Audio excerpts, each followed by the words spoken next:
Hey, this is John Leon Guerrero. We're going to have some fans of cinema listening to the show today, and I want to acknowledge the passing yesterday of one of the greats of our generation, John Singleton.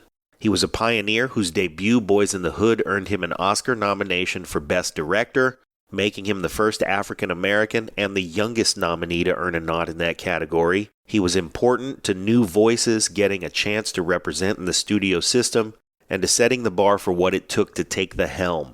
And we'll miss his work and his presence in the business. Gone way too soon.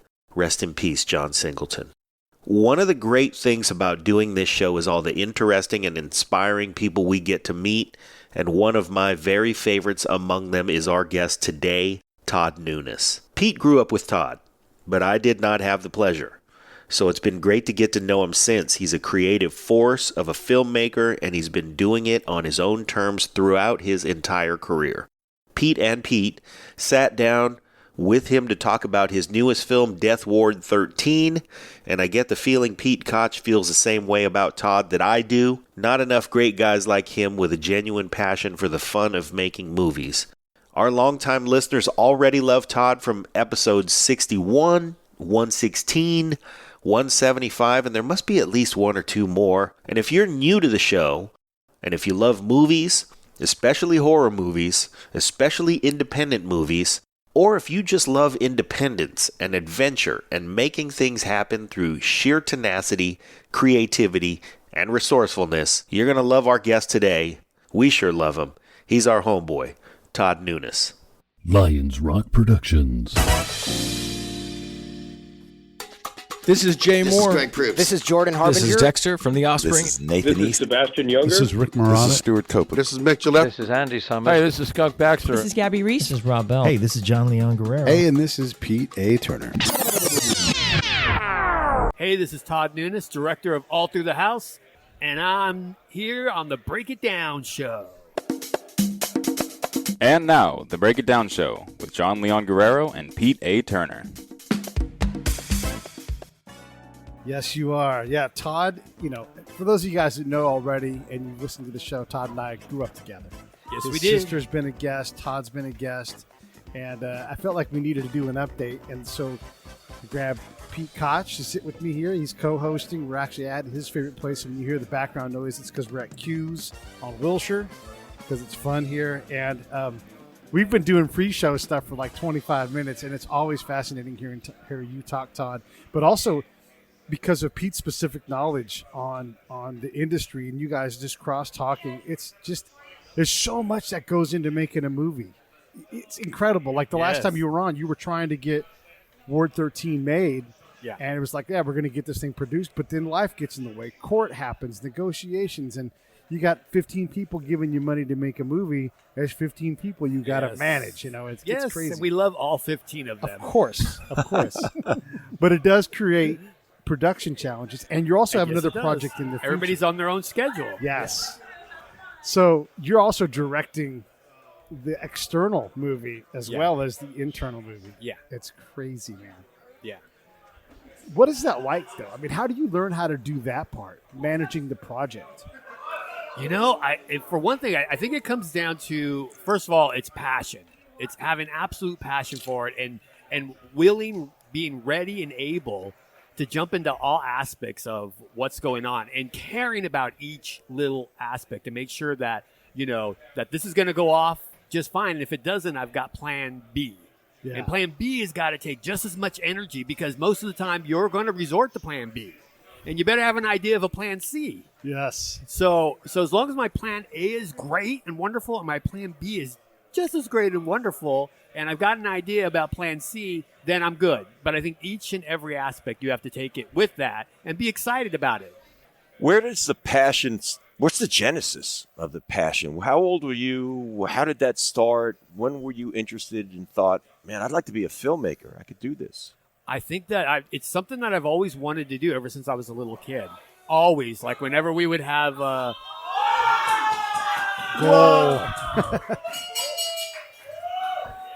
my parents would have get-togethers or whatever. I would get the kids and say, we're going to do a play, and it's going to be amazing. This is 1,000% true. And everybody's going to want to see it. And that was just it was in my blood. And so everything built from there.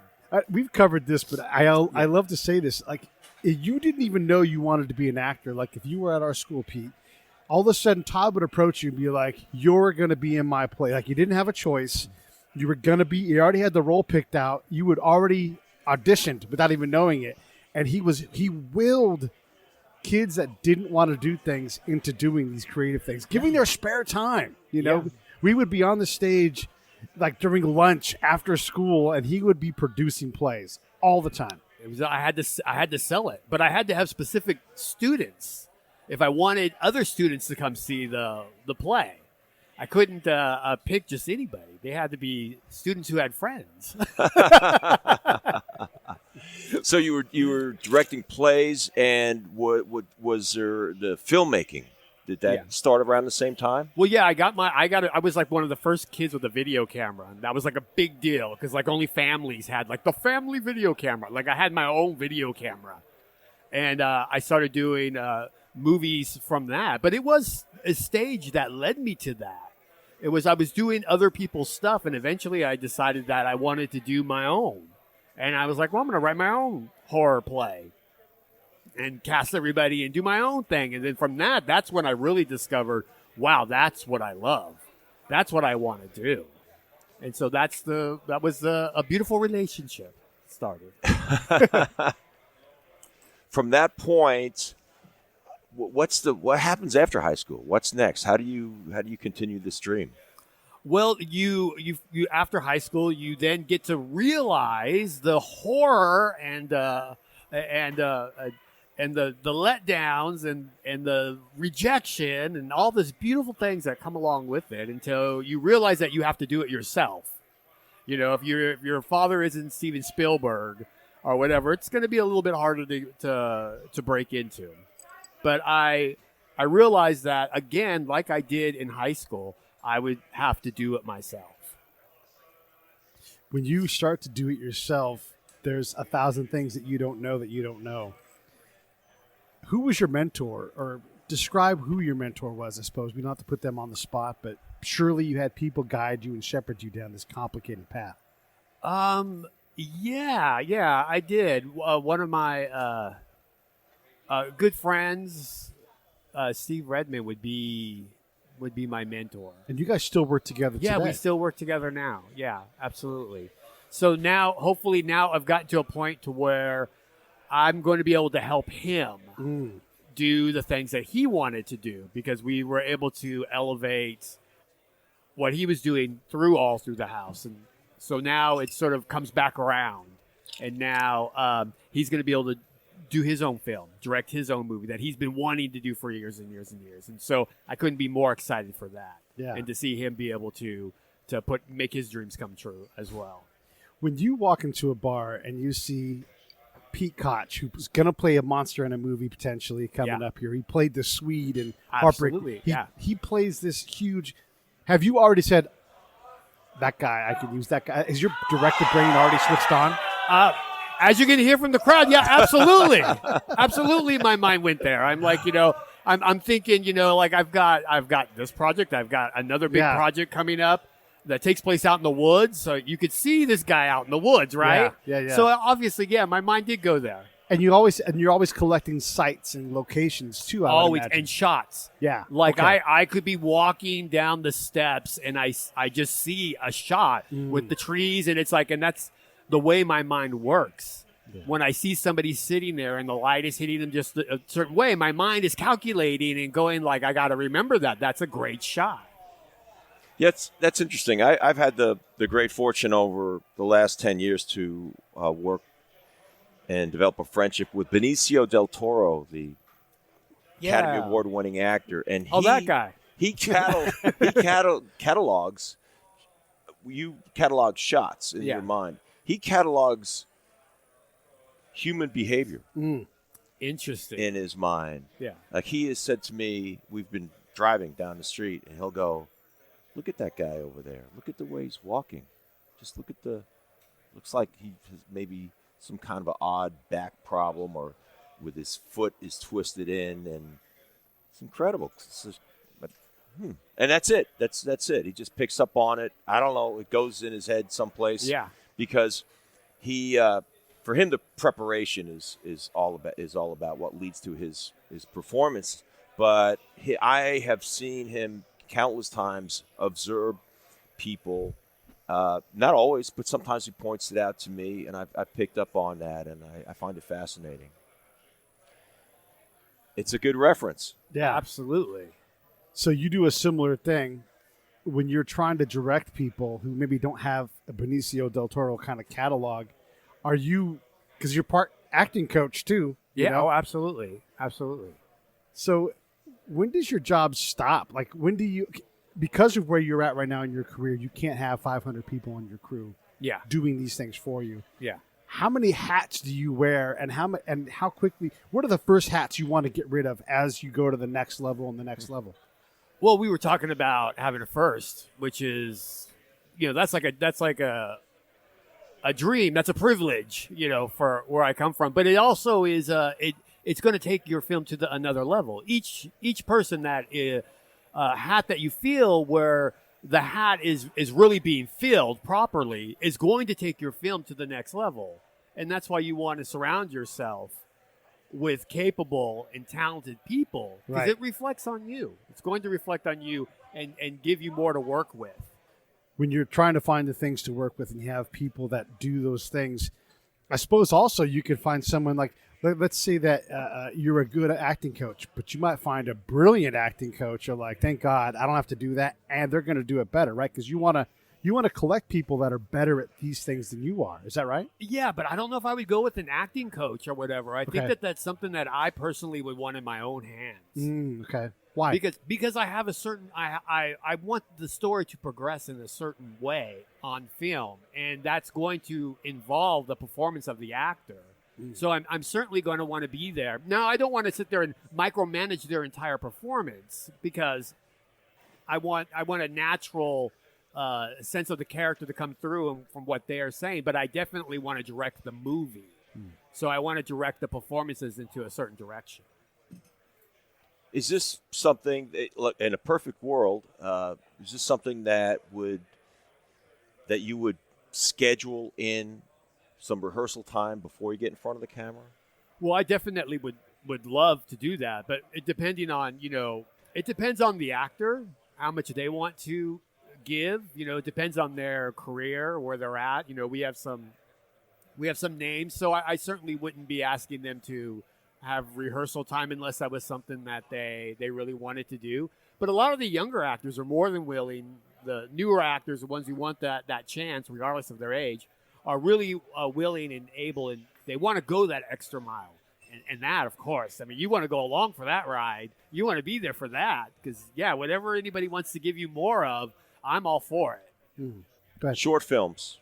Then you're progressing, which kind of this linear progression, and you dropped your first short film. Did you find a landing? Where was the landing place for that? Was it YouTube or Vimeo?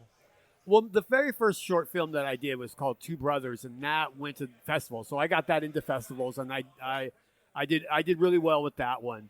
The other one, Here Comes Santa, was just sort of a testing short. It was just for the bigger film that would come. So that was just sort of to test it and see what people thought. And did you use that as a tool, a presentation for potential investors? That was what it was for, but it ended up that the film I did before Scary Larry was the one that I used to get the job. Even though I had sort of, I'd done Here Comes Santa for that purpose, I was able to use the whole feature film eventually is what happened. When you go through this process and you look back and you talk to 22-year-old Todd, and you're like, by the way, this is going to suck for a real long time. It's going to be hard and impossible.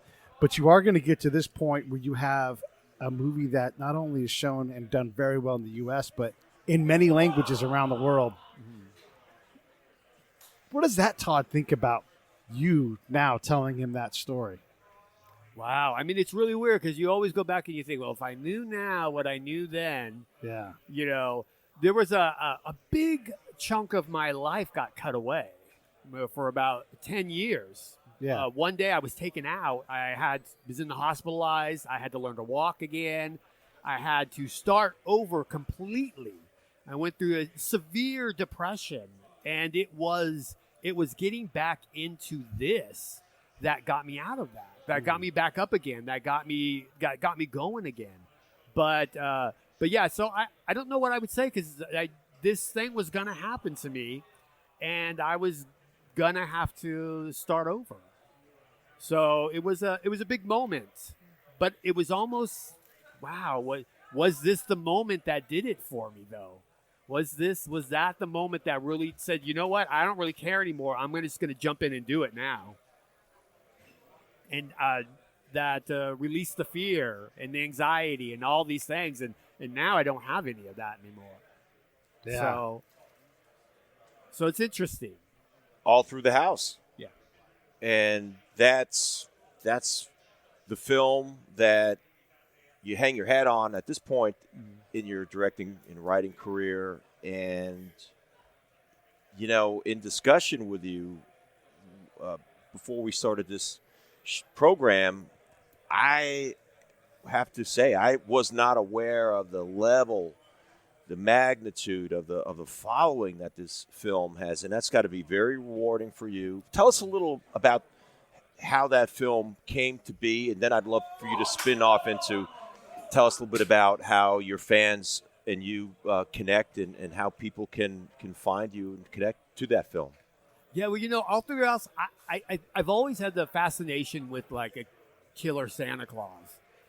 As a kid, I just felt there was this scary feeling of Santa. Like he comes into your house at night. He's this, when I would sit on his lap, I would get this kind of creepy feeling, like something wasn't right.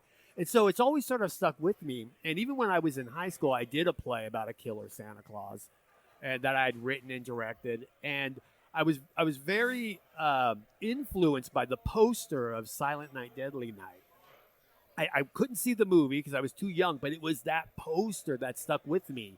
And that poster was not really what the movie was about, but that poster really is sort of what my movie is about. Yes. You know, everything that was sort of with me, that stuck with me through that and influenced me. And it was just something in me. I was like, you know what? I got to get this out of the way so that I can move on to other things. And this is an original screenplay? Yes. And so what was the process there? How long did it take you to write it? Was it easy, or did it flow? It was that for All Through the House, it was pretty easy. It was because I love slasher movies. I love the 80s. I've had this sort of concept in me for a real long time. So it's sort of just it was pretty easy to write. Now the one I'm writing now, Death War 13, that was a little bit more intricate. It's a little bit more sophisticated. It's got a lot of other qualities and avenues and feels, and so that was a bit more challenging. But All Through the House was just a lot of fun. It was a lot of fun to do from the very first start. All Through the House is 88 minutes, and that fits, you know, kind of squarely into, just sort of checks another one of those boxes of an expectation for an indie slasher film. Is, listen, the folks that enjoy these films, and I'm one of them, we're not looking to sit there for like it's a Marvel movie for 3 hours, right? Exactly. This is a very different experience. We want probably 3 acts. The setup. Something's gonna happen in the middle that's gonna maybe drive that story into the third act, and we're gonna, what the heck, that's the third act, and it all comes together in 88, an hour and a half, you're out the door, you're done with the film. I kind of love that with my short attention span. I appreciate movies like that. Do you write that way? Is it 88 pages? Well, actually it is. You talk about the box checking, and this kind of movie and is exactly what you want to do. Is you want to check all those boxes off because you want to get the biggest audience that you can. So you got to check all those boxes off, and it's not really an experimental kind of film. It is a fun film. That is what it's supposed to be. We got pretty girls, we got a great killer with a great backstory, and we've got lots of blood and action. And one of the boxes that sort of goes, that it can cut one of two ways. In my experience, just in that genre, is nudity. How does that work? I mean, it can cut. It can be, wow, Or it can be more implied, like the classic Halloween with Jamie Lee Curtis. Yeah. It was a little bit sexy, and it was a little romance in there, but it was more implied versus some more overt frontal nudity slasher films. I can't think of one right now. Or do you just sidestep all that? What's keep in mind that his sister's in the movie. Yeah, my sister's in the movie, so she's definitely not doing a nude. Okay. not going there. But definitely, if you're checking the boxes, nudity is one of those boxes that you're going to have to check for this particular type of genre. So definitely, we've got nudity, but we also have a lot of implied nudity too. You can instead of being trashy, it can be sexy. Okay, and sexy to me is probably better. You can have your nude scene, and then everything else can sort of just really sort of imply and be sexy. And and at the end of the day, listen, we're in this business I'm as an actor and you as a filmmaker because we have an artistic itch to scratch. However, it's not. I always tell my friends that are not in the business, there's a reason they call it show business. They don't call it show hobby.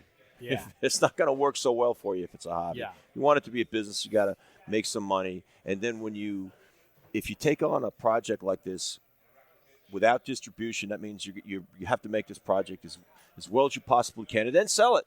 So it becomes a business to you. And then you have to also, the considerations of is the nudity and how is that going to affect the final product that you want to reach people with. And it's a matter of taste. It's a matter of how it fits into the script. I guess I'm answering my own question. It's all these things are going into your writer's mind. Oh, absolutely. I'm checking all the boxes and I'm making sure they are checked fully. Because as far as nudity, probably one of the most important things about a slasher movie, especially one that represents the 80s, is the gore factor.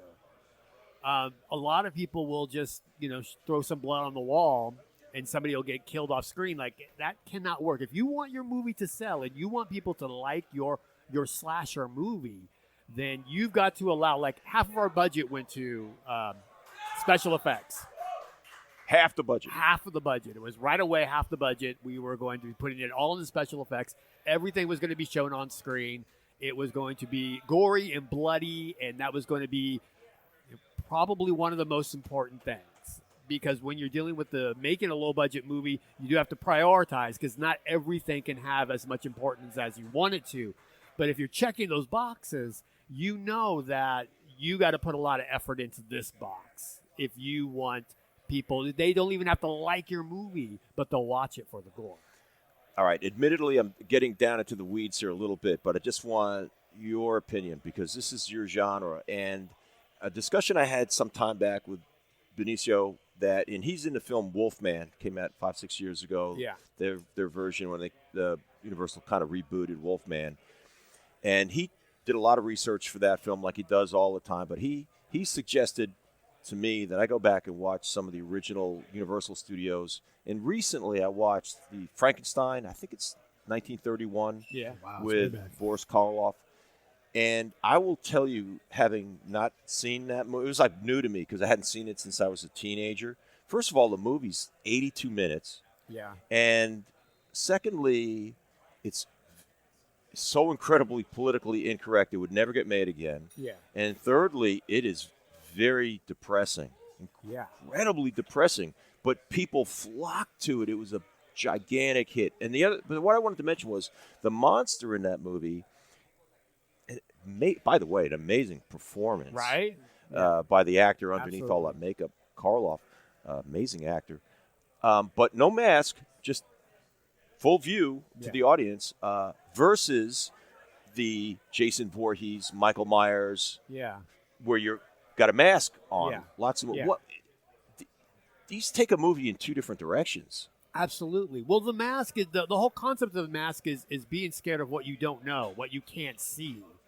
And so what is behind that mask is a great tool to use throughout your movie because everybody's going to be wanting to see what's going on behind the mask. So when you do a reveal, it's really important to It's really important. In fact, all through the house there was a huge a conflict with me and the producers about the ending shot of whether or not we show his face or not. And we went round and round and round, and of course I lost because they were the producers. But they heard me out, and I wanted to show his face.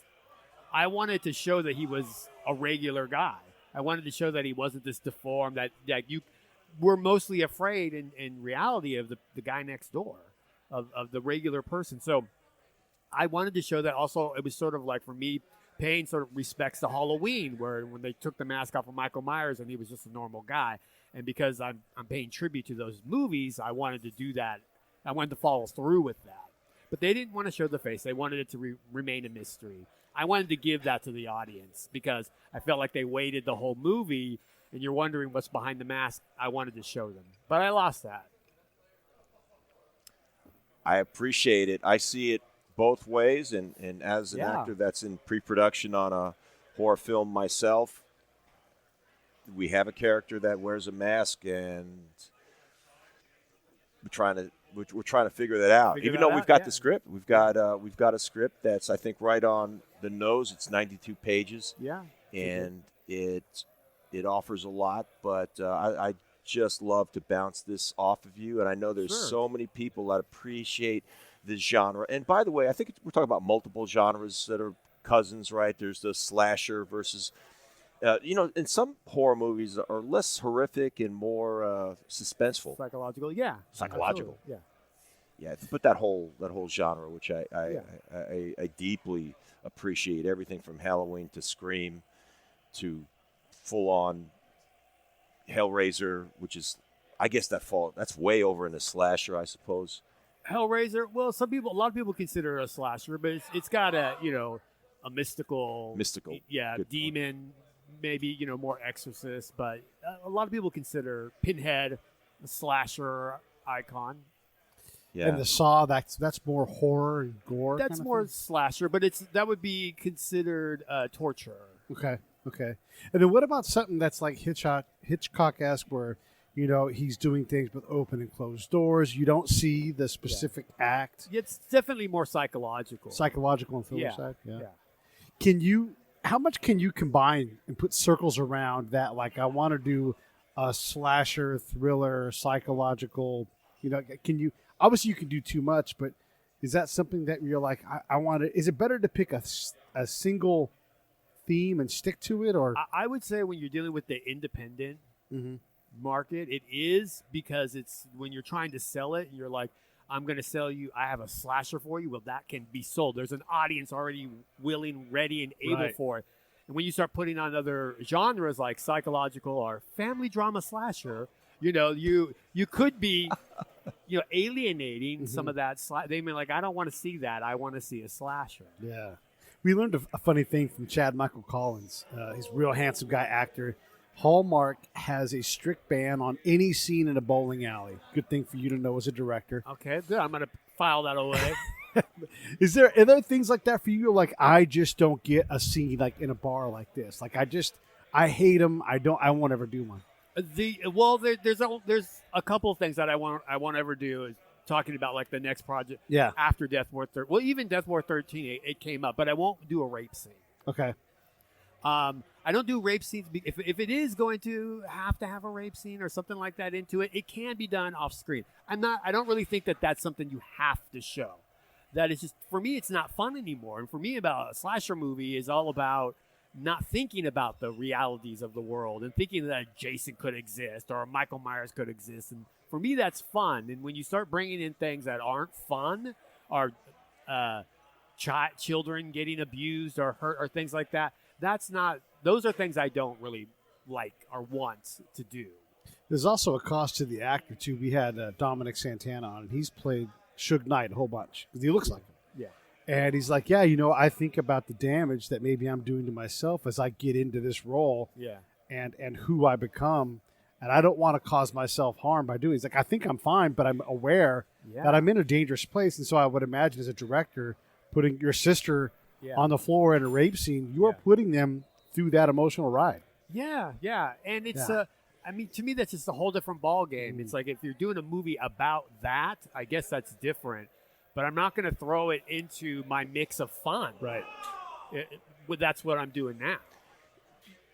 Let me just pick up on the word fun, and what is in some theory of filmmaking, there for every moment that you're the audience is horrified, there needs to be, you need to kind of, to use the metaphor, take the boot off the throat of the audience and allow them to breathe, maybe even laugh for a second. Yeah. So that the experience of the horror is heightened, because if every scene was horrible, then you'd kind of fall into a dread. Yeah, and there are movies like that.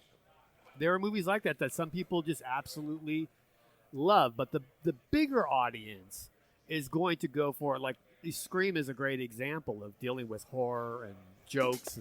This episode of the Break It Down Show is brought to you by Lions Rock Productions. That's us. We publish, evaluate, and develop podcasts just like this one, consult others to build their own, and create associated content and content marketing strategies. So if you're launching or expanding your social media presence, your business or your personal brand, or if you just want to take your media presence to the next level, Reach out to us on Twitter at Pete A. Turner, or at JohnLG69. at the Break It Down Show. There's 1,000 ways to get a hold of us.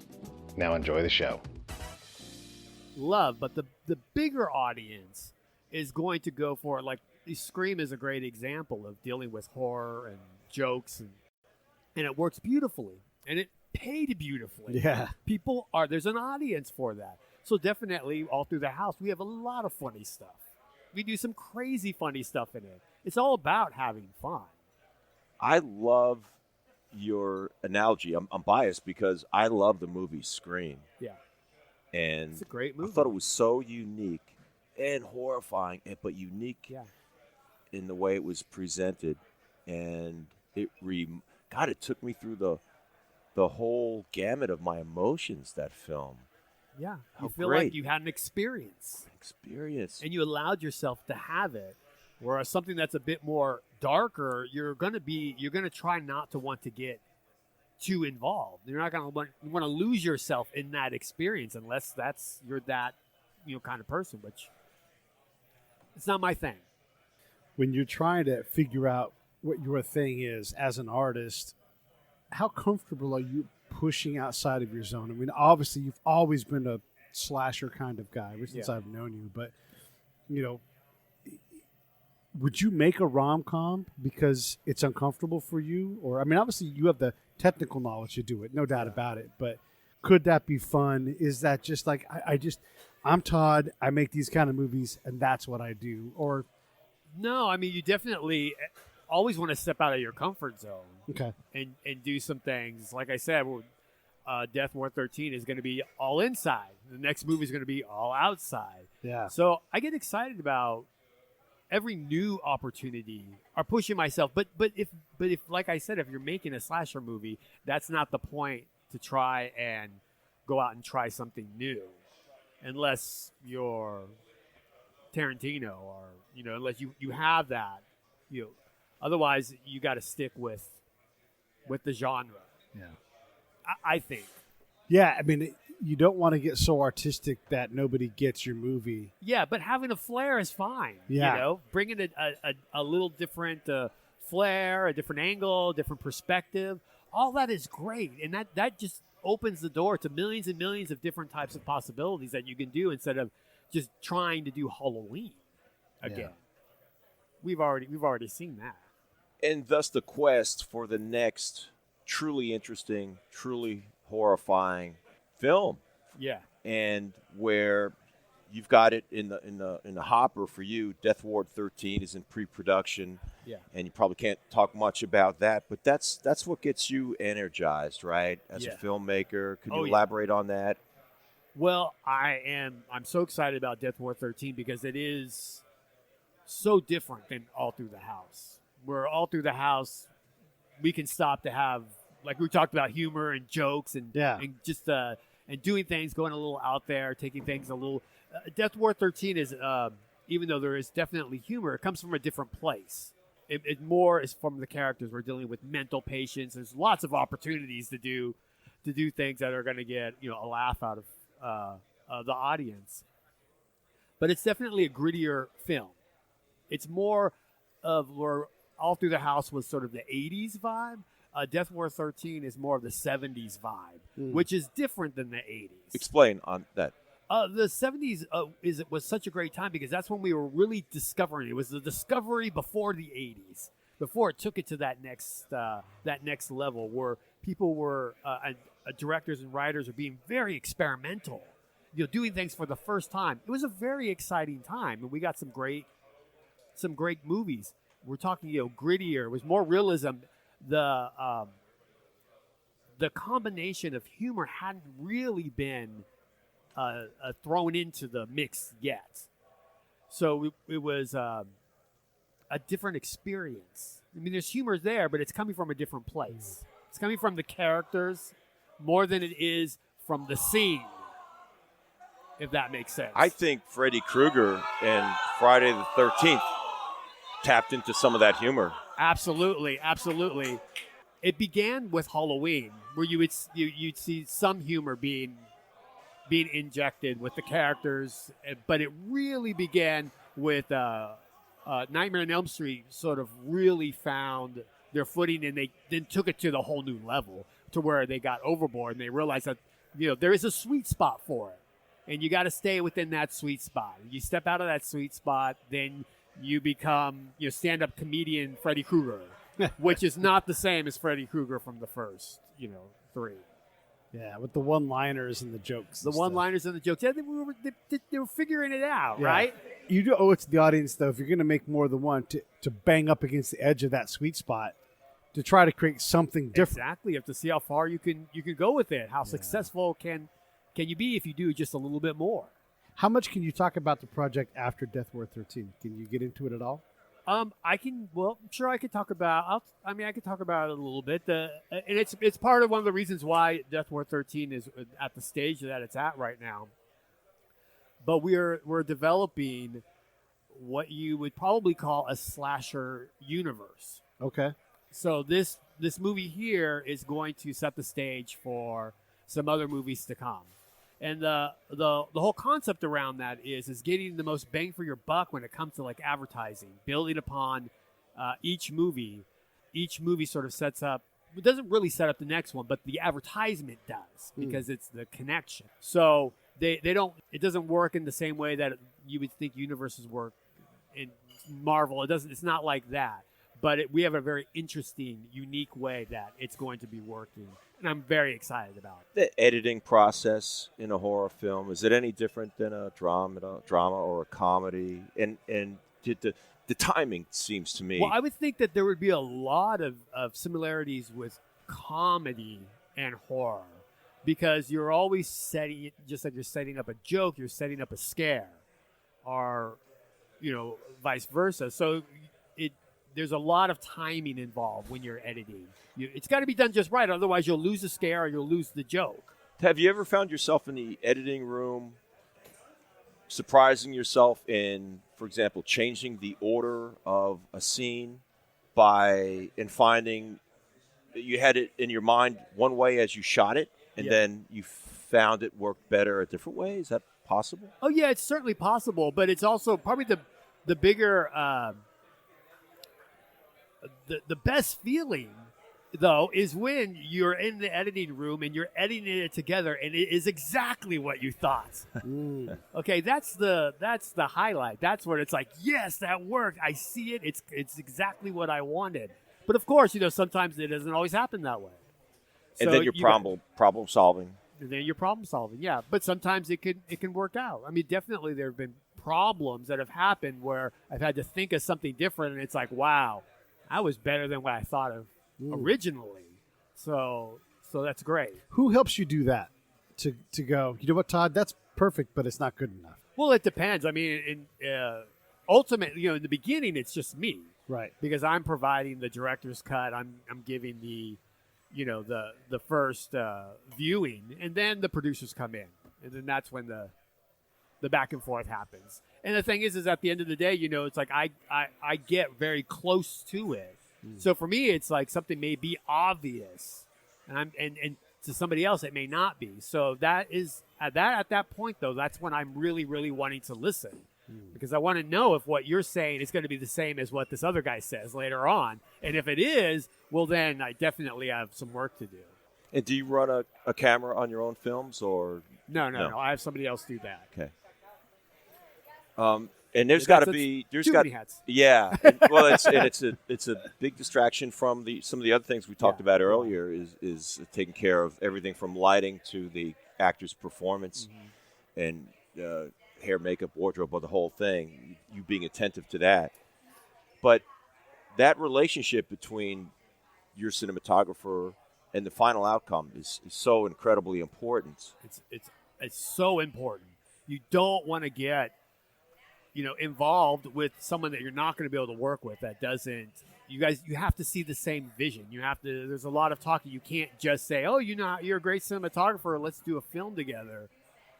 It's a very particular relationship. It's a very important relationship to the movie. And I worked with a great cinematographer. We got along great. We understood each other. I listened to him. He listened to me. And we both had the same objective. So that's really important. But I have thought, wow, I got to make sure that relationship is always on point. You must have a zillion ideas for things that you would love to do, but you can't do even 10% of them.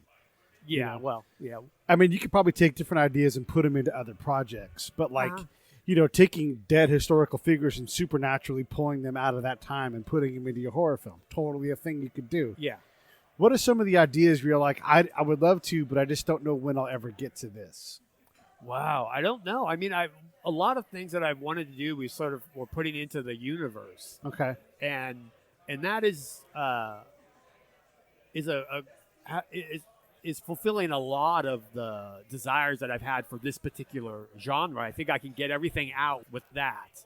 And we'll see what happens after that. I mean, I do have some other things going on, but it's funny. Like right now, it's with the fans and the people who follow me and want to hear from me. They want to hear about horror movies. Yeah. So that's what I talk about. Sure. So that's what I give them right now. Any advice for young filmmakers? I would say not to wait around for someone else to do it. A fairy godmother or fairy godfather or whatever can come along, but they're more likely to come along if you are trying to make your own dreams come true. And you can, and it's about starting off little. It's about doing that little short film and then building from there. I would have said to myself, we talked about what did you say to yourself? I would have said to myself from jump, do it yourself. Do what you've always been doing. Do it yourself. And that's what I've always been doing. And when I went back to that concept, that's when things started to happen. Because I'm not going to settle for being a grip.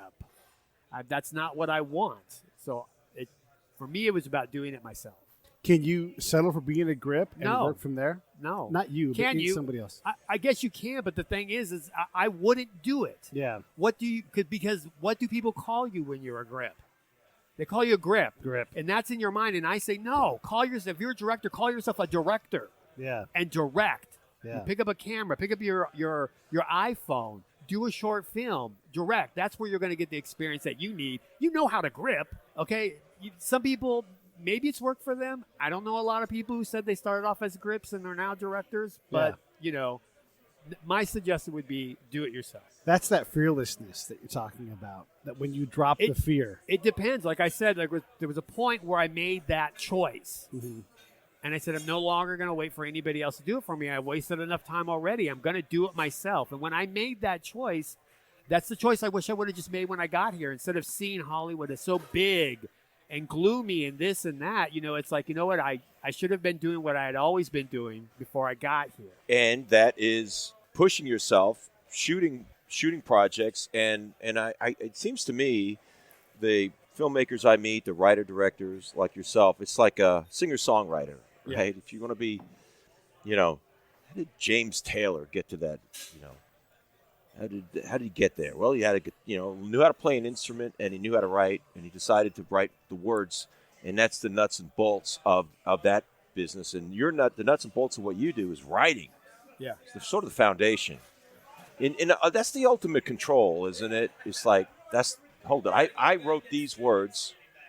At the least, someone else can direct it if you want to buy the script from me. But better yet, if I've got the time, and we were talking about Taylor Sheridan, who went from actor to writer. He took that route, incredible route, right? Because he said he wanted more control over his own career, his own life. So he says, okay, put the acting totally on the sideline because he was writing words that people were really liking. Yeah. He wrote Sicario and blew everybody's mind. Yeah. And he's just on and on. And now he's writing and saying, by the way, come hell or high water, and fix the Wind River. He directed. I think that's his first directional. And so, you sort of jumped past go a little bit on smaller projects, but I think there's wisdom for young filmmakers out there, because it's one thing to, you don't direct other people's work. It's all your original work. Yeah. So there's the chops, right? And where did you learn how to write? Where does that come from? Wow, writing started back when I was in high school, when I wanted to do my own plays. And I just started writing them, and I realized that I had a love for that I loved creating characters and situations and telling stories. It was just, it was my passion. When you're back there at Benicia High and you're sitting in class, our era of high school wasn't super demanding on us. You could have a passion.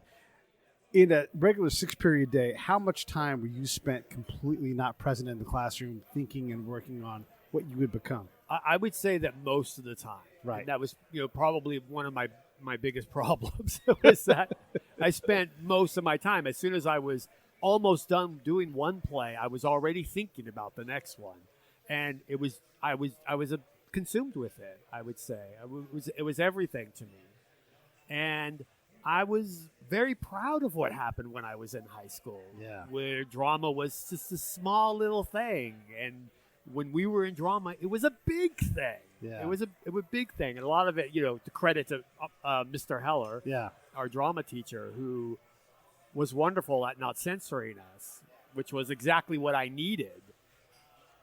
Yeah, can you imagine doing some of the things you did now? And What do you mean censored. there's an independent kid running around doing horror films in the Could you do it today? I don't know, but I did some pretty controversial stuff when I was in school.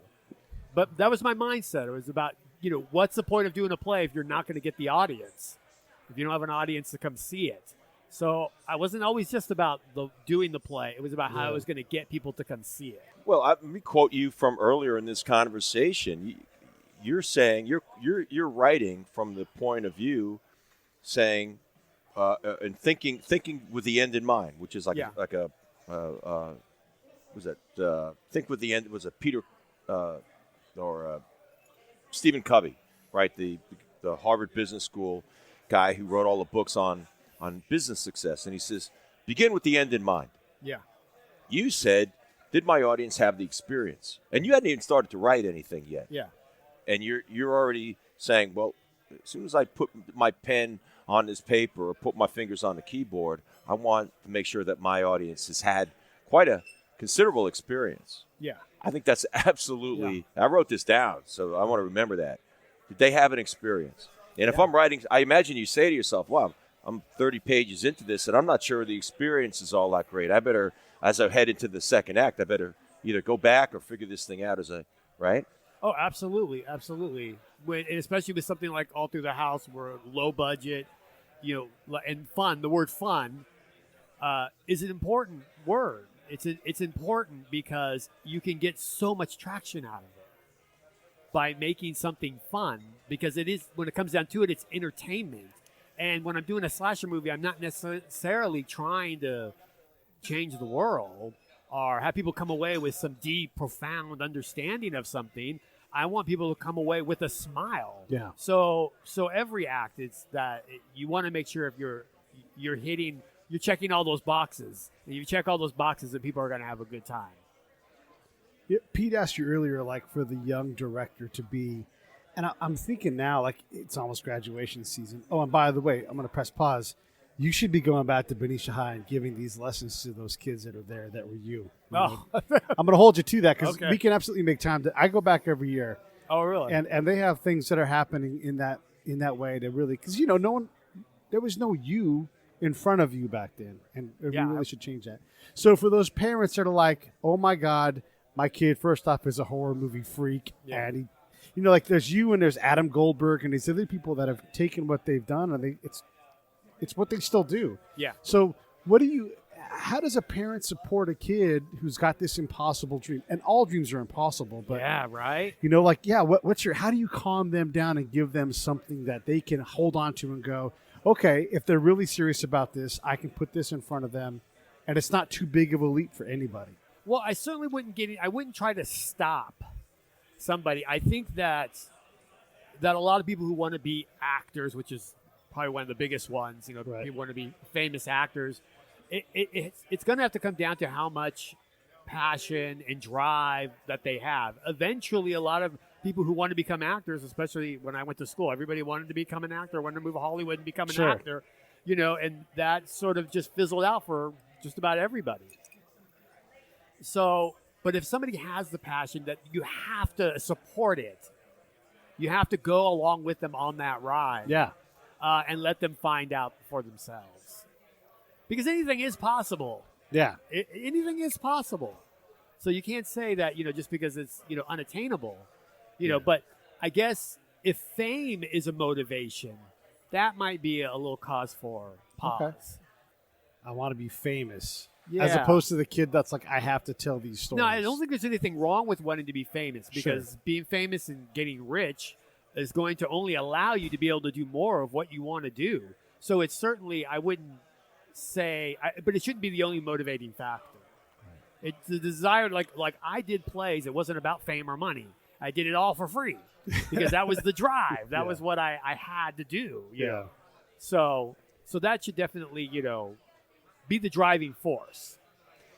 And I can speak firsthand as an actor who over the span of 30 years has worked on big budget films, and equally I've worked on low budget, virtually about no budget. Yeah. But the process is the same.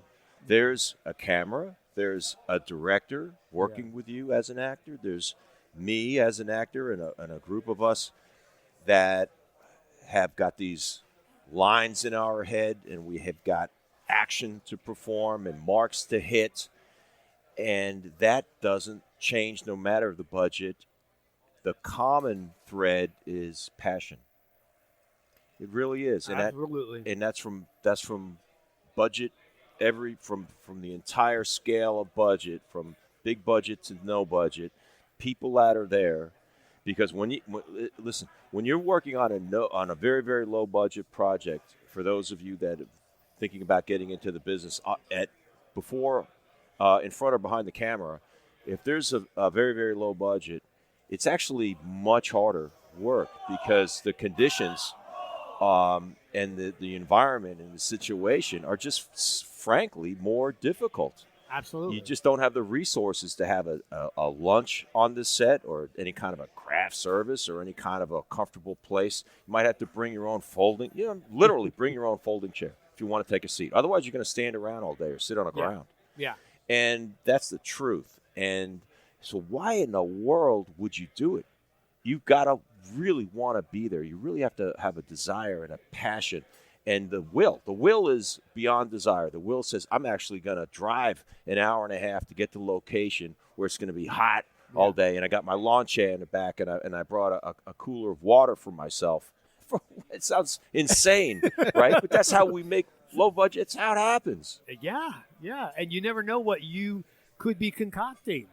It could be that this is your break, that this is what is someone's going to see. And in today's world, we have so many more opportunities to get your work out there. They didn't have when I always think, gosh, if they had YouTube when I was in high school, like wow, what could I have done? Built an audience right there. Do you think that Todd, the director, has an audience, or does your genre bring an audience that you're able to capture? Well, I think that it's both, but Okay. I think that for most of it is that my genre brings an audience. Right. So it's a very dedicated Yeah. group of individuals that are slasher fans, and then that it's not just them, but that also tapers off into the everyday person who just feels like watching a slasher movie here and there, and it's going to be interested in when they see the trailer or the poster or whatever it is that you're selling. So it has the opportunity to go beyond, to transcend beyond the people who are already going to watch it. And I'm glad you mentioned the word poster. When I saw online the poster for All Through the House, it is fantastic. Yeah. And this is no small thing. It is of no small importance, and the quality of it is of no small. It's no accident. Tell us about the work that went into that, the crafting that poster. Well, we had some other posters at first, but that came along when we were doing for me as a director. One of the most, I have like my checkbox, as we talked about. And there are certain things that we check off, and one of the main things is the killer. Like the killer is our star. We don't have a star, so our killer is the star, and we have to market the movie around that. But in order to do that, we have to have a great looking killer. So I had all kinds of combinations and designs for a mask, and we did a photo shoot with our actor to find the right combination, the right colors, and we did all kinds of stuff on the spot, and it landed on this particular look. And I knew then, after all months and months and months of searching and looking, that this was the one. This was the look that we were going to be able to market, that people were going to be able to look at that and say, I've never seen that killer before. What's going on here? What's going on with him? So the poster, instead of having some Christmassy, this house, whatever, it was going to be him. He's our star. And that's how we market it. And we had somebody do some work on that photo. I said, this is the photo, the tilt of the head, the eyes, the placement of the shears. It's all working. It's all there. And so it was that simple. It didn't take a lot of designing. It just took having a solid concept that people could resonate with as soon as they saw it. And it's a visceral thing. You don't have to be in the film business to know. You look at a movie poster, and it either your eyes just move right off of it, or they stick to it. Yeah. It's the dangest thing. And with yours, and it's, by the way, it's such an important thing, and you just absolutely nailed it. So, and I'm glad to hear the background on that and all the care. People should understand the care that goes into these things. Yeah, there was a lot of thought, and it's not just, you can't just put a mask on someone and say that they're a killer. We have an amazing actor behind our mask, Lito Velasco, who is he's just incredible, and he's perfect at miming, but he can do all these body kind of transformations, but he's an actor. And so he was really able to bring the masks to life. I'm not a fan of a guy just standing there in a mask. I want to see it all through his body. I want to see the whole character coming through and the eyes, one of the most important things. But every little detail of what he did when he's on screen, he's performing. And it definitely comes through. And it definitely checks that box off as far as having our killer, which is one of the most important things.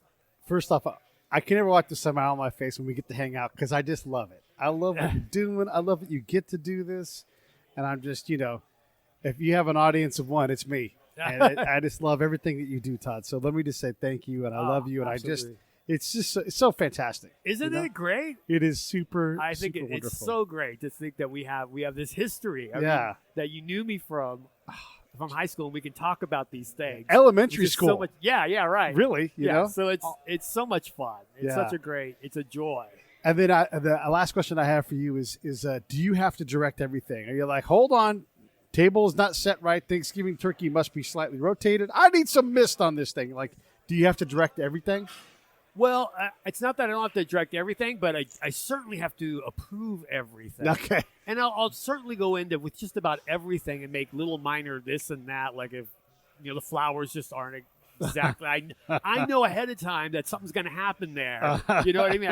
I know these things, so my mind is always snowballing when I see certain things. And so I will definitely go through and tweak things, but I definitely want to give everybody a chance to shine because at the end of the day, it's not just my film. It's all of our film. We're all working together. I couldn't do it without all these people, and I'm giving these positions because I trust them. Yeah. So it's not like me going in and tearing down anything that anybody has done. It's all about everybody getting on board with the same vision. No, I like what you're saying, Todd. As an actor myself, I appreciate that you care deeply about the outcome of, at the end of the day, you might have 40, 50, 60 or more people involved with the production, actors, grips, people that are getting mic'd up, the sound department, hair and makeup, all of that. But at the end of the day, it's the director's responsibility, sole responsibility for the ultimate outcome and the quality in the film, the look of the film, all of that. And but you embrace that, you take that on, and that's absolutely great. And as an actor, all I can hope for in my director is that he cares, and that in my judgment, the director's job is to position me for success. He can't perform for me; that's not his job. But that, as we've seen through historically in Hollywood, some of the great teams like Scorsese and De Niro, who've given us, I cannot speak for myself, but really given the world so much enjoyment. That is very, very special. I know that you work with your sister all the time, and I look forward to your next film and seeing how, and you're looking for that enjoyment and seeing your sister on screen again. I appreciate that. Yeah, she's going to be amazing. Well, Todd, and we have some great surprises for that. Good. I can't wait to talk yes, about. we'll have to have you guys back on. Closer to Benicia. Thanks again, Todd. Oh, you're welcome.